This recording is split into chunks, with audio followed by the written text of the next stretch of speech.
नमस्कार, one India Hindi में आपका स्वागत है। देश का सबसे ज्यादा जनसंख्या वाला राज्य है उत्तर प्रदेश, जहां लोग कोरोना वायरस के कहर से जूझ रहे हैं।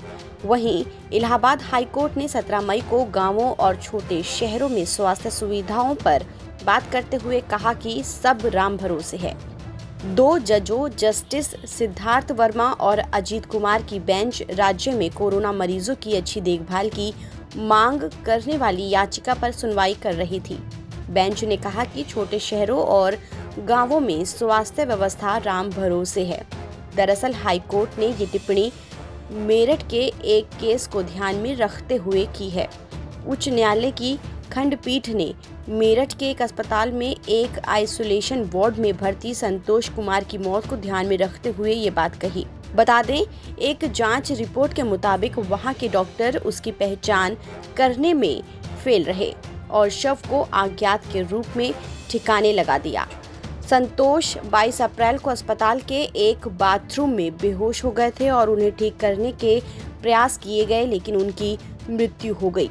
जांच रिपोर्ट के मुताबिक अस्पताल के कर्मचारी उनकी पहचान नहीं कर सके और उनकी फाइल का पता लगाने में असफल रहे और उन्हें अज्ञात घोषित कर दिया।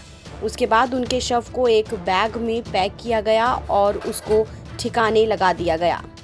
वहीं कोर्ट ने इस मामले पर टिप्पणी करते हुए कहा कि यदि मेरठ के एक मेडिकल कॉलेज की ये स्थिति है तो उत्तर प्रदेश के गांवों और छोटे शहरों की स्वास्थ्य प्रणाली को राम भरोसे ही छोड़ा जा सकता है। कोर्ट ने आगे कहा कि अगर डॉक्टर और पैरामेडिकल स्टाफ अपना कर्तव्य निभाने के प्रति इस तरह का रवैया अपनाते हैं और लापरवाही बरतते हैं तो ये सीधे सीधे दुराचार का मामला है, क्योंकि ये निर्दोष लोगों की जिंदगी से खिलवाड़ करने जैसा है और राज्य को जिम्मेदार लोगों के प्रति सख्त कार्रवाई करनी चाहिए। गौरतलब है कि 5 जिलों के जिलाधिकारियों द्वारा सौंपी गई रिपोर्ट पर नजर डालने के बाद अदालत ने कहा, हमें ये कहने में बिल्कुल भी हिचकिचाहट नहीं है कि शहर और गांव में रह रहे लोगों के स्वास्थ्य की देखभाल के लिए स्वास्थ्य ढांचा नाकाफी है और गांव में सामुदायिक स्वास्थ्य केंद्र संसाधनों की कमी से जूझ रहे हैं। कोर्ट ने राज्य सरकार को पूर्व में जारी अपने निर्देश के अनुसार एक बेहतर स्वास्थ्य देखभाल का बुनियादी ढांचा उपलब्ध कराने को कहा। फिलहाल इस खबर में इतना ही। देश और दुनिया की तमाम खबरों के लिए आप बने रहिए वन इंडिया हिंदी के साथ।